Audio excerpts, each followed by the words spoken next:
Hello everyone, welcome to Unacademy. I'm Prashasti Arora and today we will be discussing about the organization called SAARC, that is South Asian Association for Regional Cooperation. We will understand what exactly is this organization, how exactly does it function, what are the features and what is the organizational setup of this organization. In the end, we will also talk about the challenges that are prevailing and gripping this organization. You can also follow me on my Coursera channel, Coursera YouTube channel, where you can follow my daily news analysis that I do every day at 7 p.m. sharp. So please do follow me on Coursera and subscribe to the Coursera channel. Now, a little about myself. I have done journalism from Lady Shri Ram College and I enjoy delving deep into current affairs and current events.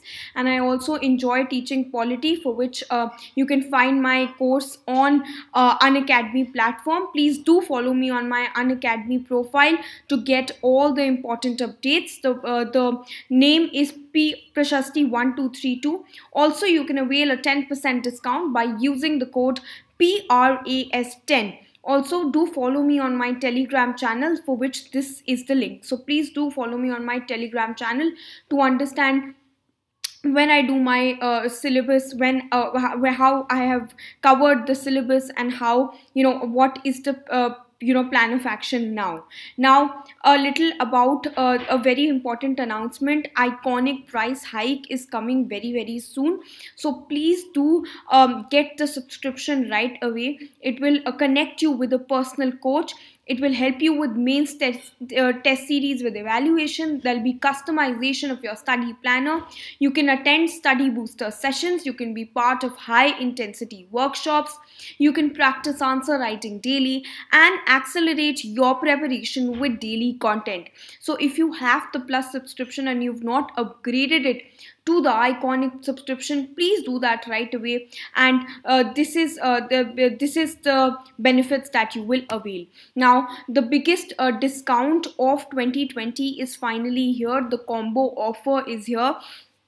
This is going to give you 1 year subscription at a lower price for plus optional and for Iconic and optional. So please do apply the code PRAS10 and avail an additional 10% discount. Do that right away and avail this combo offer.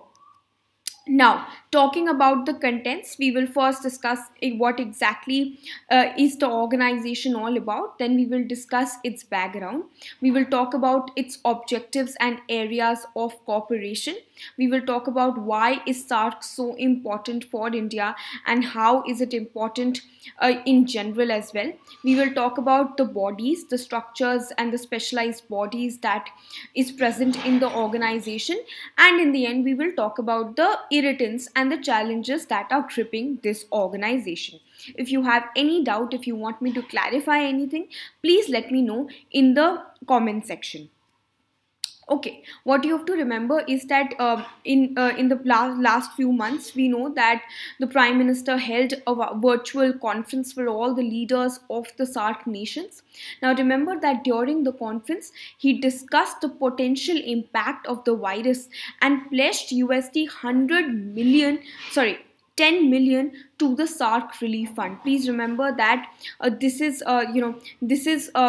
organizations become very important during a time of a situation like this, where there is a pandemic or there is an emergency or there is anything that is becoming a big cause of concern. This is the time when organizations like these become even more important. Now, of course, we know that Pakistan has tried to be an irritant in all the meaningful discussions that were there, and in fact India has lambasted Pakistan time and again regarding Pakistan's support to state-sponsored terrorism.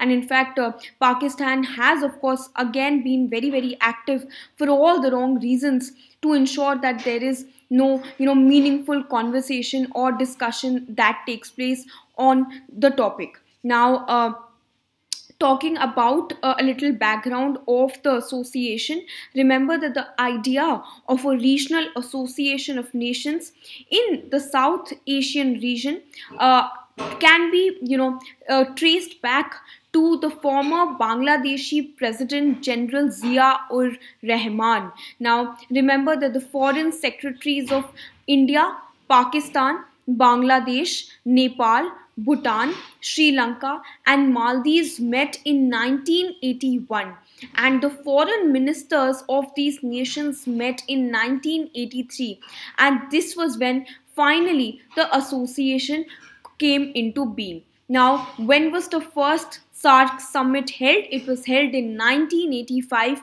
in the Bangladeshi capital of Dhaka.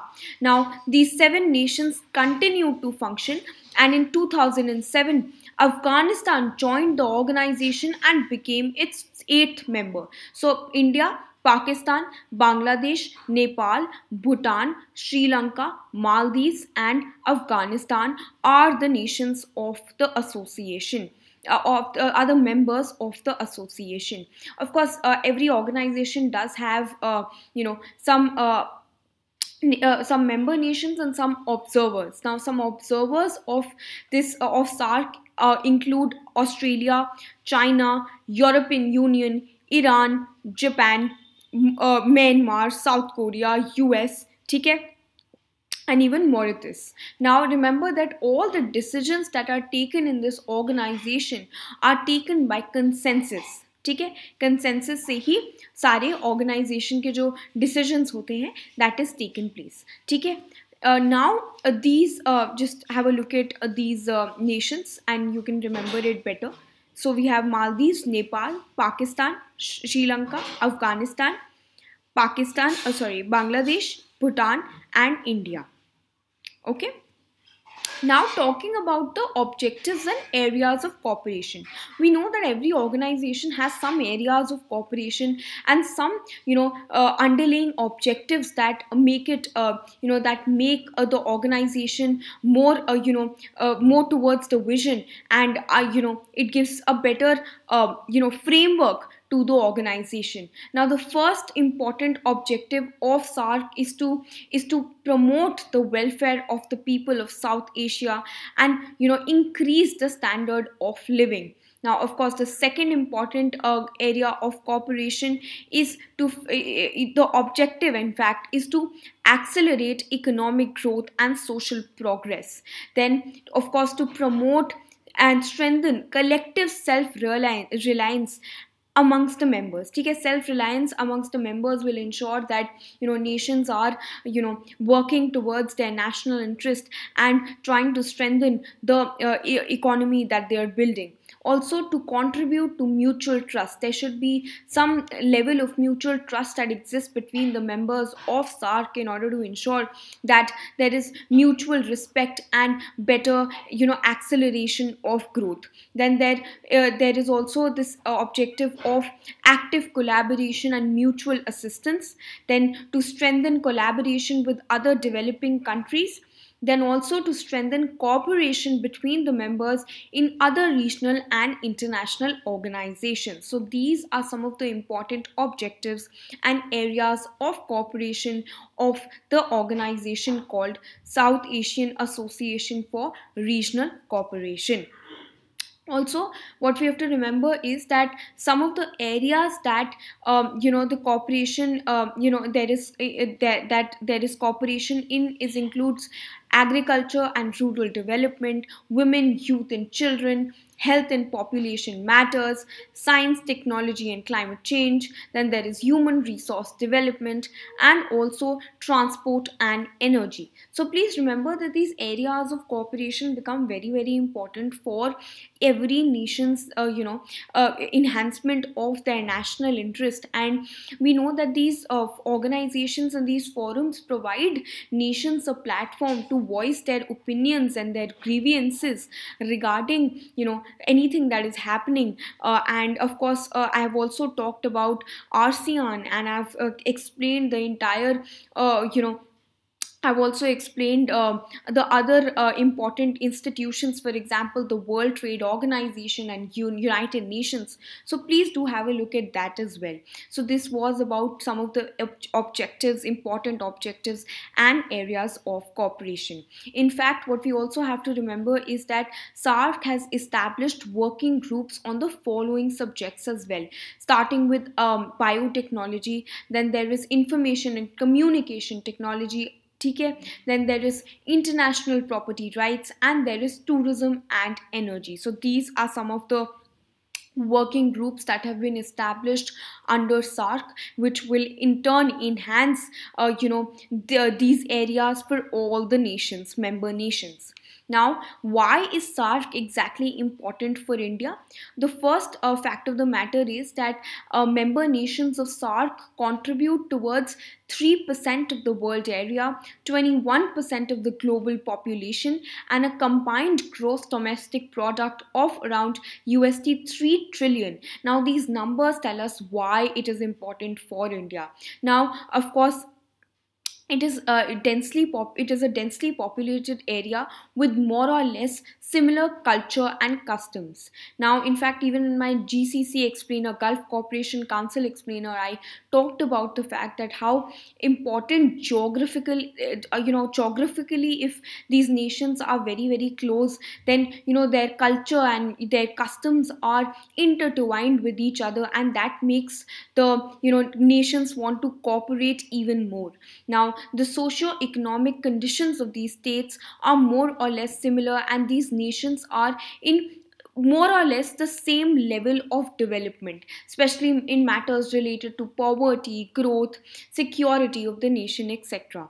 Now, as far as India is concerned, it is very, very important to maintain the well-being of SAARC for so many reasons, starting with the fact that regional stability becomes very important for the economic development of India, because only when when a nation feels that it is safe, only then it is able to focus on more on the economic development of the nation, and in that regard regional stability is of paramount importance. Then it is also important to wean away the nations of the region from the Chinese practices. We know that China has engaged China has engaged in a lot of illegal practices that have in turn affected India and its growth. For example, the unethical trade practices that China wanted to carry out through the RCEP agreement. Now, remember that China has been enticing these nations through the One Belt, One Road initiative project, and this of course threatens India's security, which is why it is important for these nations to cut down their reliance on China and become self-sufficient to ensure that the economy grows. Now, remember that the leadership of the South Asian region is important for India as it seeks to become a new, world order, as it wants to set new examples of a global power. It becomes important that it leads the South Asian region, and in fact, global fortunes of India, we can say that the global fortunes of India are actually passing through the South Asia. Now, this is why India's neighborhood first policy becomes even more relevant here. Now, talking about some of the structures and the specialized bodies, the first thing that we have to remember is that the heads of state or the governments are supposed to be meeting annually. Now, of course, there has been no conference after 2014, and this comes in the backdrop of the fact that Pakistan's support to state-sponsored terrorism against India has been condemned by other nations who boycotted the meeting that was hosted by them.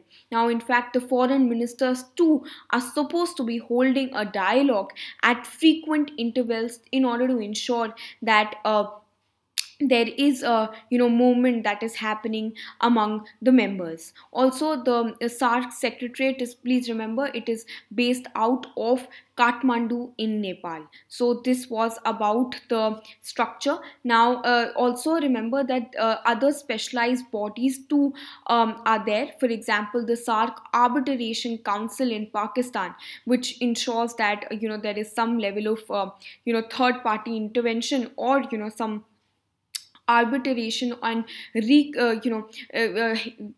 making sure that the conflicts that is between nations is resolved. Also, then there is SAARC Development Fund in Bhutan. Then there is South Asian University in India and South Asian Regional Standards Organization in Bangladesh. So these are some of the other specialized bodies under SAARC. So please do remember this while you're writing your answers. Now, talking about a very important sub point, that is the achievements and the challenges of the organization. Now remember that the establishment of the SAARC University at New Delhi is considered to be a great achievement in this regard. Then of course many nations have signed the FTAs, which is the free trade agreements, and of course the preferential trade agreements to enhance the trade that is there between the nations. Also, the motor vehicles agreement was ready to be signed in 2014 Kathmandu summit, but Pakistan of course objected to the agreement in the last moment, and this is yet another example of how Pakistan is trying to stop any progress that is trying to happen in the region. Now, of course, there are a lot of challenges as well. The first one being a zone of rivalry between India and Pakistan. This forum, even though provides for reconciliation of all the conflicts and disputes that arise between nations, but it is also a place where there is a zone of rivalry between the nations. Now, even as India is enhancing the relationship with the other nations in the region, Pakistan is it does not stop itself from raising issues like Jammu and Kashmir, and of course putting India in a bad light always. So this becomes very, very difficult for India to manage Pakistan in a forum like this. Also, Pakistan's refusal to crack down on terrorism too is very, very hampering for the cooperation in the region. Also, many nations view this forum with suspicion, as they feel that India can become a bully in the future and can become they feel that India has a very, very big brotherly attitude that can hamper their growth in the long run. Now, the region continues to remain as one of the least connected regions as far as trade is concerned, which was stated in a WTO report, World Trade Organization's report. So this is one area that this region really needs to work upon. It needs to ensure that the trade area sector is of course enhanced to the maximum potential.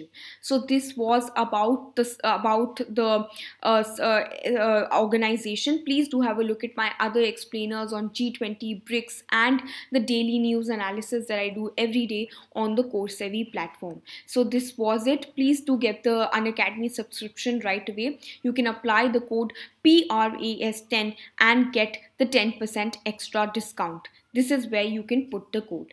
This is it from my side. Thank you so much for your time. I will see you next time.